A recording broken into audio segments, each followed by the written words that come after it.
Hi guys! Welcome back to my channel. If you're new here, my name is Michelle, and for today's video, we will make a surprise birthday party for my papa. So since gagawa po tayo ng surprise party ni papa, hindi niya alam na may ganito kaming plano kasi biglaan. Bigla ako kasi naisip kahapon, biglaan na naman. Spontaneous talaga po kami, ganito talaga kami. Bigla akong naisip na, shucks, aalis si kuya sa Monday and April 1 ang birthday ni Papa. So, why not celebrate it habang nandito pa kami, di ba? Dito pa ang family, ang fam-bam. So, available lang lahat. Why not do it in advance? So, hindi niya to ini-expect. So, good luck to us. And umuulan pa naman. So, yeah. Ayun na nga po guys. Meron pa akong natitirang mga balloons dyan and something happy birthday. So plan namin today, antayin lang namin tumila yung ulan and bibili kami ng cake para kay Papa. Tapos bibili kami ng cake para kay Papa and then magluluto kami ng pansit and fried chicken for him. And also meron ding paksiw na isda which is kine-crave niya ngayon guys. So pagbigyan na natin siya, okay? If you are interested in watching this video, stay with me until the end and please don't forget to hit like, share, and subscribe. See you later. Win. Hello. Hi.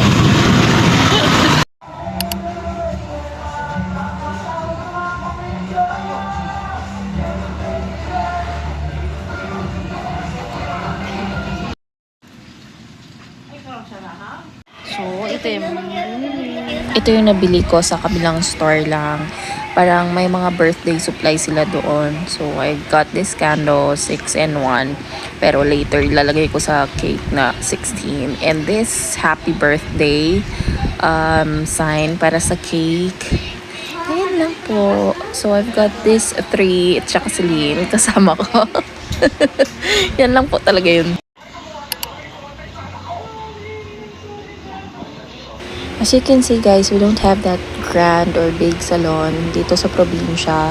We just have the basic one or the simple one. As you can see, ganyan lang po talaga siya ka-basic at saka kalaki. But it's been years nandito sila. Yung gupit ko guys, we're off to Bread and Butter to buy some cake. At sa tricycle kami ngayon.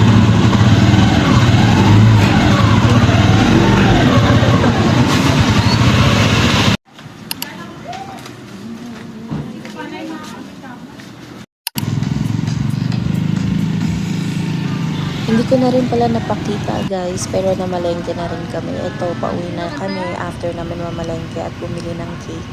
So, yan lang yung simple local look dito sa probinsya. So, ayan na nga guys. Nakabili na kami ng cake. Andito na siya nakatago. Tapos, ayun pa si Papa. Tulog pa rin siya. Ayun siya. Tulog pa rin siya. Ito yung mga pinamili namin guys.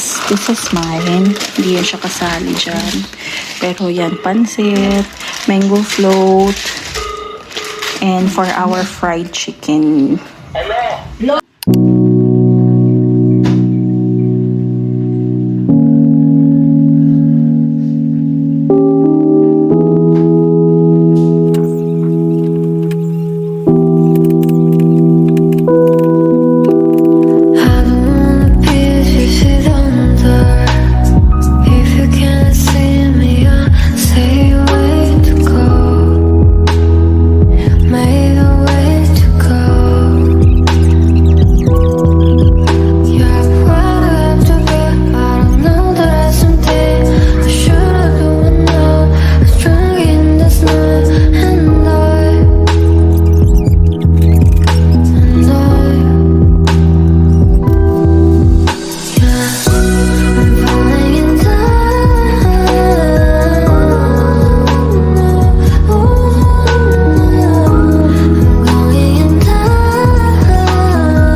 hindi na pala nagpe-play itong ano ko, itong video ko. Kasi nagtatry ko mag-record pero lobat na pala siya, guys.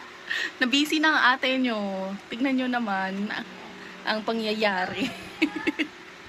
So, basically lang nangyari pagkatapos namin magluto. Nagluto ako ng mga fried chicken, di ba? Merong isang normal na fried chicken. Tapos yung isa ginawa kong honey buttered chicken, fried chicken. Para may dalawang flavor naman. Tapos nagluto sila ng pancit canton and rice. Yun lang, simpleng handaan. Tapos meron kaming dessert na cake at saka mango float. Kumuha akong mango float. Not too sweet. Hindi ko siya masyadong ginawang sweet. So, mayroon kami mga soft drinks. And ayun, nakantahan namin si Papa ng happy birthday. So, I'm very happy. Ayun naman. May family din kami, bisita, relatives, tita ko, pinsan ko. So, happy si Papa. Surprise naman siya. Pero, nakikita na niya kami gumagawa ng balloons. Ginawa ko yung balloons. And then, tinatanong niya, Michelle, para saan yan? Sabi ko nilang, ay, nagpa-practice kami ng balloon making, ganyan. And then, nakita niya kami nagluluto ng madami. Sabi ko, ay, despedida ni Kuya. Pero na-set up na namin lahat. Nakita niya, oh, anong meron? Happy birthday, Papa! Ayan. Ito yung mga pictures. Ipa-flash ko na lang sa screen ng mga pangyayari. Kasi, naging busy na ako, guys. Naging busy na kami. And then, ako naman, ang kinain ko kasi since CKD, bawal sa akin yung mga food na niluto. Gumawa ako ng pasta. Pesto pasta na CKD friendly. And yung chicken, kumain ako ng mga 3 pieces na chicken. Grinil siya. And sweets, kumain naman ako ng sweets kasi hindi naman ako diabetic. But not too much. Controlled pa rin yung sweets ko. And a lot of water. So, I hope na-enjoy nyo tong video for today, guys. And please don't forget to like, share, and subscribe to my channel. Yeah, good night, everyone. And God bless everyone, okay? Bye-bye. Bakit di mamatay yan? Si Changos dito.